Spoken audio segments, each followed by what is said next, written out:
श्रीराम जय राम जय जय राम. श्री सद्गुरु ब्रह्मचैतन्य गोंदवलेकर महाराजांचे प्रवचन.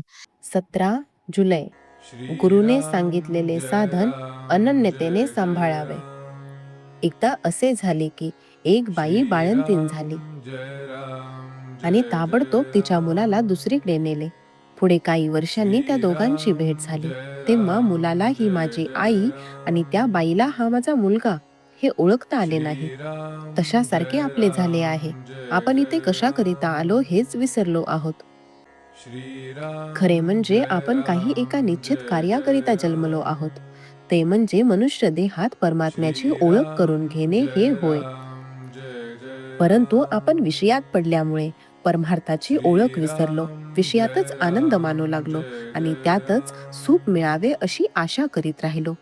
पण विषयच जर खोटे तर त्यापासून सुख तरी कसे मिळणार? आणि जे सुख मिळते तेही अंती खोटेच ठरते. म्हणून विषयापासून आपण विरक्त व्हावे, तेव्हाच भक्ती करता येते. जिथे विषय विरक्ती झाली तिथेच भक्तीला सुरुवात होते. गुरु तरी काय करतो? तर विषय हे खोटे आहेत, त्यात आपल्याला सुख मिळणार नाही हेच दाखवितो. म्हणून तो जे सांगेल तसे वागणे यातच आपले हित असते. गुरुने सांगितल्याशिवाय जे जे साधन कराल ते फक्त कष्टालाच कारण होईल. साधनाची कितीही आटाआटी केली आणि शरीराला कष्ट दिले तरी ते व्यर्थ जातील. कारण गुरु व्यतिरिक्त जी खटपट ती फारशी उपयोगाची नसते. गुरुने सांगितलेले साधन हलके मानून आपल्या मनाने केलेले साधन आपल्याला बरे वाटते. म्हणजे गुरुला गौणपणा दिल्यासारखे झाले. वास्तविक पाहता गुरु हा सर्वज्ञ आहे आणि तोच प्रत्यक्ष परमात्मा आहे ही भावना दृढ झाली पाहिजे.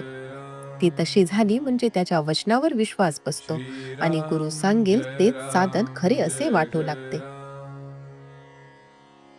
गुरु तरी नाम हेच सत्य असे सांगतो आणि नामस्मरणाला आणखी दुसऱ्या काही साधनांची गरज लागत नसते हे पटवून देतो.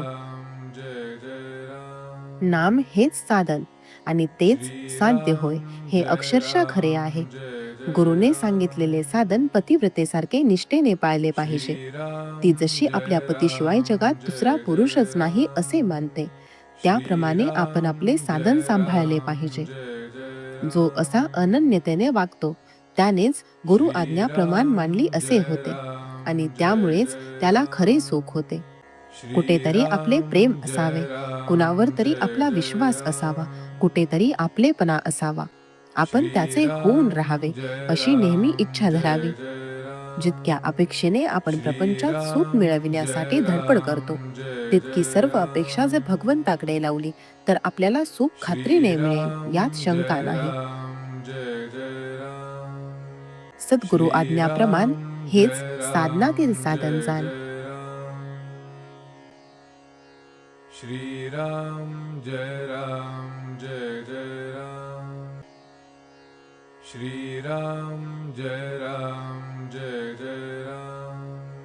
श्रीराम जय राम जय जय राम. श्रीराम जय राम जय जय राम. श्रीराम जय राम जय जय राम.